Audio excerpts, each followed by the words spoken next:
DJI Action 2 time-lapse time. This video took an eternity to record, so I hope it provides some useful information or insights for someone. You may also like the video or subscribe if you just appreciate the effort.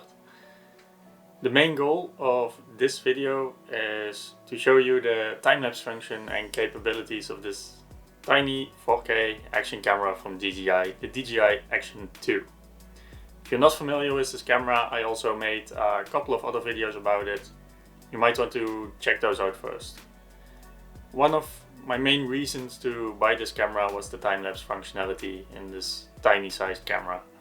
I tried to document the time-lapse feature in as much detail, but still useful information as possible, just to keep the video short and informational. So what did I do? I've tested 3 different setups. First, just the camera module, 100% charged. Second, the camera module and front screen module both at 100% charge. Third, camera module, front screen module and a 5000 mAh battery bank attached. Everything at 100% charge. And this is what I found interesting to look at with these tests. Mainly, of course, the total recording duration of each of the setups. Then I looked at the file size of all the files together that were in the recordings. And I started to look at the temperature during each recording. This last one I stopped with because it was stable throughout all the recordings and within the specs reported by DJI. So it was not worth the effort to go through all of that. I also did everything twice, because I found a setting that allows you to turn off the screen while recording. So we can see how much of a difference the screen, or screens in this case, make.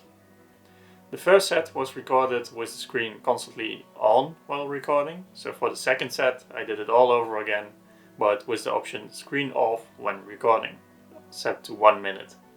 This means that 1 minute after hitting record, the screen will turn off and not show a live view of your recording. Just a red blinking LED on the front of the camera to show you it's recording. You can also turn the LED off, but I want a visual indicator to see if I'm recording anything. All recordings were made at the maximum settings for the time-lapse, which is 4K, and I used an interval for 2 seconds. The 2-second interval makes it easier for me and for you to assess the data, because the final time-lapse video is 30 frames per second.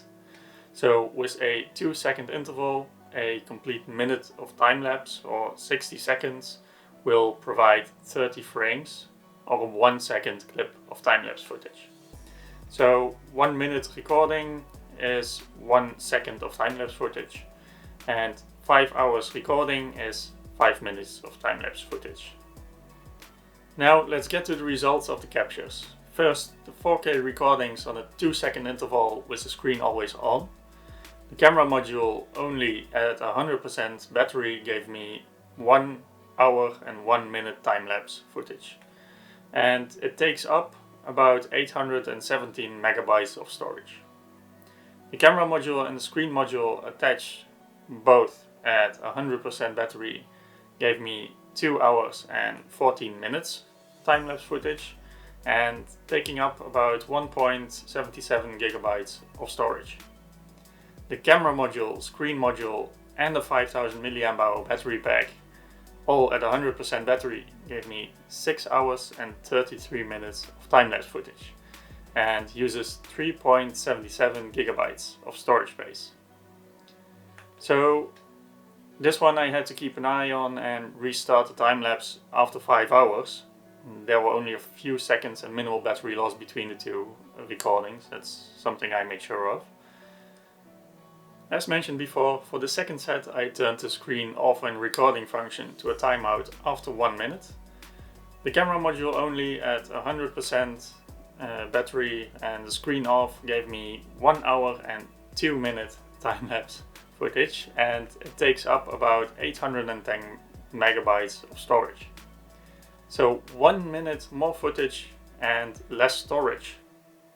The only explanation I have for this storage is that the frames probably contained more light information in the first video, because there was more sun coming through. Then for the camera module and the screen module attached, both at 100% battery with the screen off, gave me 2 hours and 27 minutes of time-lapse footage. It took up to 1.78 gigabytes of storage, so this is a nice chunk of extra recording time of about 13 minutes, or about 10% increase, just by turning the screen off while recording. And for the final test, the camera module, screen module and a 5000 mAh battery pack, all at 100% battery with screen off.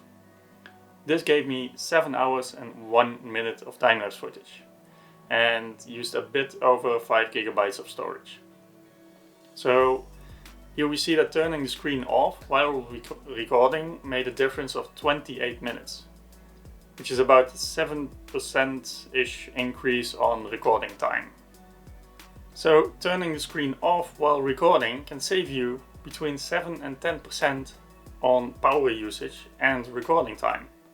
I thought this would be more, to be honest, because with the front screen module attached, there are 2 screens that are continuously on while you're recording. The difference with this, or between this 7 and 10%, lay in the processing power and what's being captured in the time lapse, I assume. Like more light capturing, in the daytime means more storage than nighttime, for example. But for this tiny camera, I think these results are still amazing, and the efficiency of the hardware and software also. When you look at the differences with the screens on or off, with just the camera modules, the camera module itself stores a 580 mAh battery, and the front screen or battery combo modules, the second part, houses a 1300 mAh battery.